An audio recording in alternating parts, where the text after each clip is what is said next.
Good morning, America. Monday morning rail. We'll be 500 miles before the day is done. They call me the native son. Hi, I'm Denny Jelsma, and I'm at the world-famous Jacksonville Terminal Railroad Museum in beautiful Jacksonville, Florida, where the sun always shines and running trains is a pleasure. Today is Monday, and you know what we do on Monday? You guessed it, we do show and tell. But before we go to show and tell, this show is always brought to you by Jelsma Graphics, the people that do all the railroad embroidery since 1985. So any of your railroad embroidery, go to jelsma.com. And with that being said, show and tell is starting right now. Hi, I'm Greg Turn, and today we're going to talk about a lesser known aspect of the Jacksonville Terminal Railroad.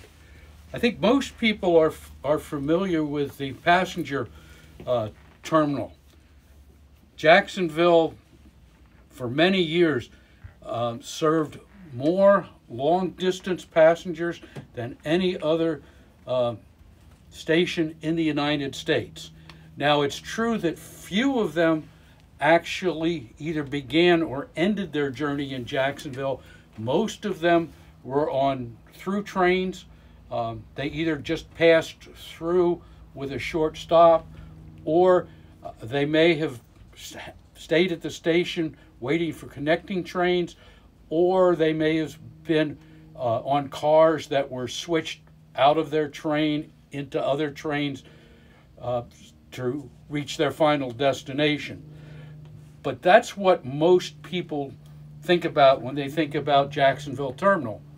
But unlike many other terminal companies, Jacksonville Terminal had a fairly good freight business also, and today we're going to talk about the freight business. Their major operations were, like I said, serving industries. We have a couple lists that in 1957 they served 28 different industries. By 1960 there were 23 left, and by the time we got to April of 1969 they were only 18. In addition to that, they provided interchange facilities between Jacksonville Terminal Railroad and the other four major Jacksonville railroads: FEC, ACL, Seaboard, and Southern.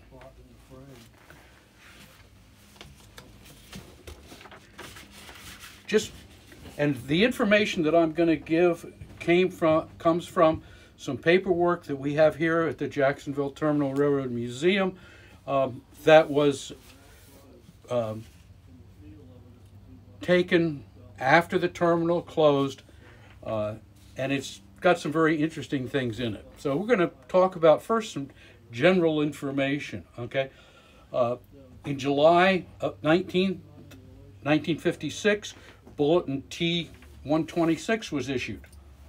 That stated that in March of 1955, a bulletin had been issued showing all freight industries on Jacksonville Terminal and information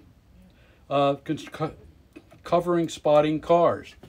And this second bulletin says that recently they've had several cars improperly spotted, showing that some engine foremen are not paying proper attention, causing extra expense and time when they have to send out a second crew to properly spot the cars.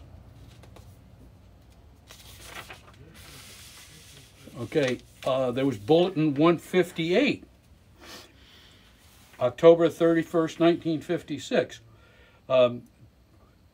The Jacksonville Terminal was severely criticized by the ICC about placement of cars and keeping proper records of such placement. At that time, the ICC required cars for all industries must be placed in the industry within 24 hours of receipt. Okay, and They must keep records of times cars placed and pulled, and also talks about procedures if a car cannot be placed. So on your layout, do you have these kind of time restraints? Let's see. Oh, September 8th, 1958, they had a request from Boone Terminal property, whose tracks are in deplorable condition, that Jacksonville Terminal forces do the work on their time off, and the terminal company would supply the materials, and that was approved. If you wonder how much it costs to run a freight engine, a switch engine, on June 11th of 1956, there were ICC figures on freight switching costs in the Eastern District. They figured 67 cents per minute per switch engine, which equals out to $321.60 per shift per engine. Now remember, that's in 1956 dollars. Let's see. Some of these, I'm going to do another episode, so I'm going to skip a few of these so I don't talk too much. Let's see. What do we have else? Oh, here's one. March the 14th, 1963. The Evan Harper Products Company requested that Jacksonville Terminal expedite delivery of 4 cars that were going to be delivered on that day from the Seaboard Airlines. And they were very anxious that the cars be placed today.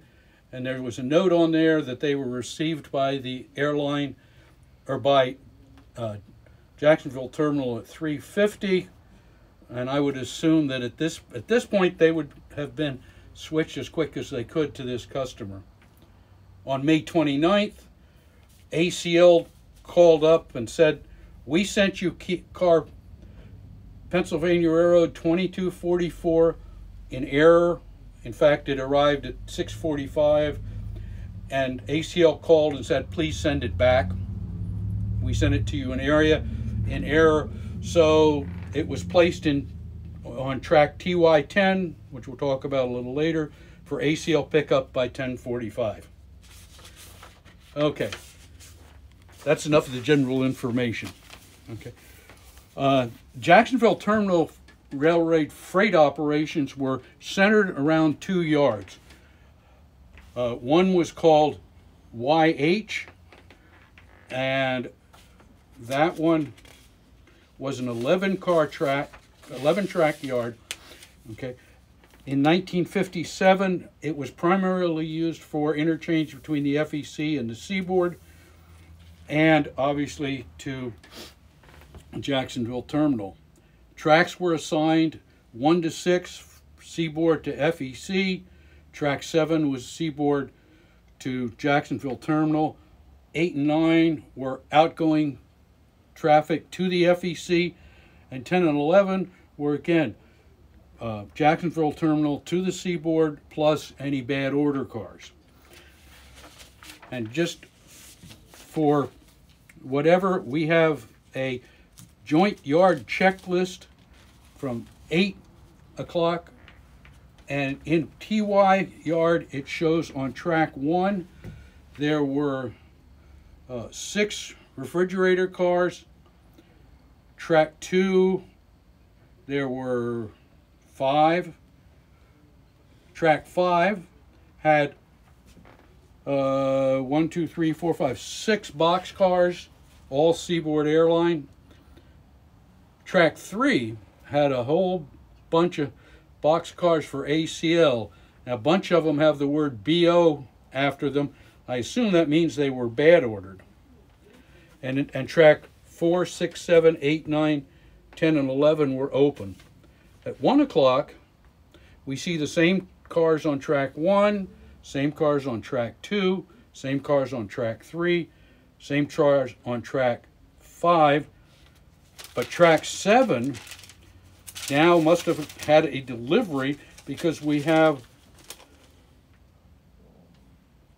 cars now, 1, 2, 3, 4, 5, 6, 7, 8, 9, 10, 11 cars are now on track. 7, all of which are assigned to industries on Jacksonville Terminal, so obviously there had been a delivery from the seaboard. The second yard is TY, and this is the one that we have a small model of. Okay, TY was a 10-yard, 10-track yard. This is our model of TY. Notice we only have 2 tracks in it. Okay, the 3 cars that you see there on TY2 are waiting to be picked up by the coastline. In our operation, TY is used primarily for interchange between coastline and the terminal, and seaboard and the terminal. We certainly can't do all the things that that normally were done in TY. And again, taken from that,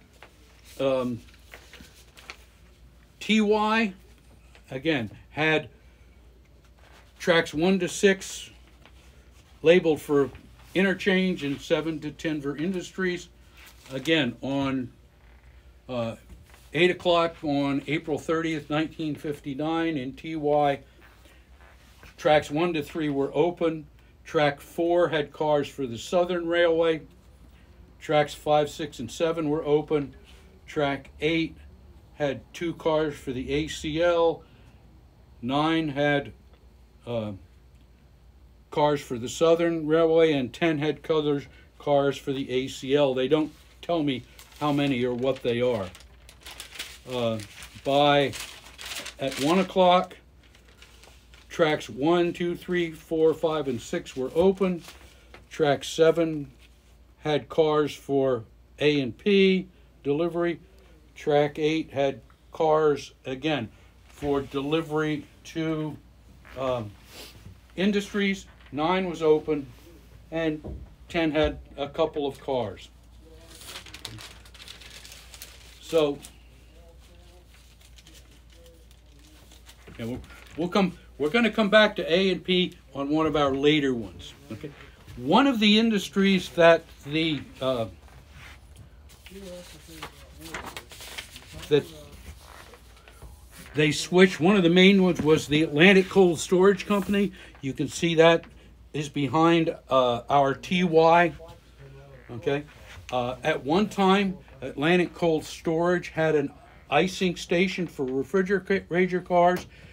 They also loaded ice for outbound shipments.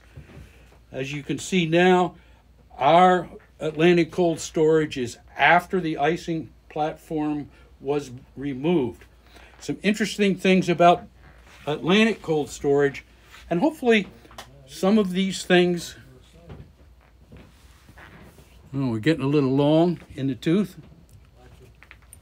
All right, well, we'll talk about Atlantic Cold Storage, and then we'll look at the other ones at a different time. Anyway, in 1960, part of the building of Atlantic Cold Storage was used by the Jacksonville Frosted Foods Company. That was door 1. Doors 2, 3, and 4 were used by Atlantic. So if you have a large building, you could have multiple industries served by that, served by one siding into that one building. Just got to make sure you spot the cars correctly. You don't want to have to send the switch engine back out there to redo it. Okay. We know that in February 1956, they were open 5.5 days a week, Monday through Saturday noon. They had 3 holidays, Thanksgiving, Christmas, and New Year's. And we want to make sure that we spot refrigerator cars based on that so that they can be iced properly. Oh, no, we did that. We did. Here's something else you could think about. Okay, the track to Atlantic cold storage extended beyond the building. Okay. In 1957, Florida Lumber and Building Materials had leased a property on Dennis Street, and any cars designated for them were to be spotted on the Atlantic cold storage track west of the platform to be unloaded by truck. So even though it was a track designated for Atlantic cold storage, it could be used by other industries. And yeah, that was that. Okay, so that's our first installment on the freight operations in Jacksonville Terminal. And it's spring, and as one wag once said in one of the railroad's more destitute times, it's spring, and the Erie has replaced the snowplows on their engines with mowing machines. Thank you all.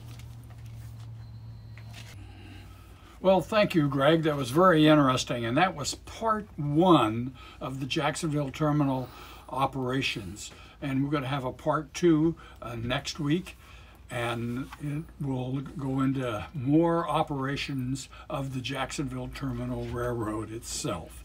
Now, Greg Turn is very popular with our show and tell, and he gets a lot of requests for autographs.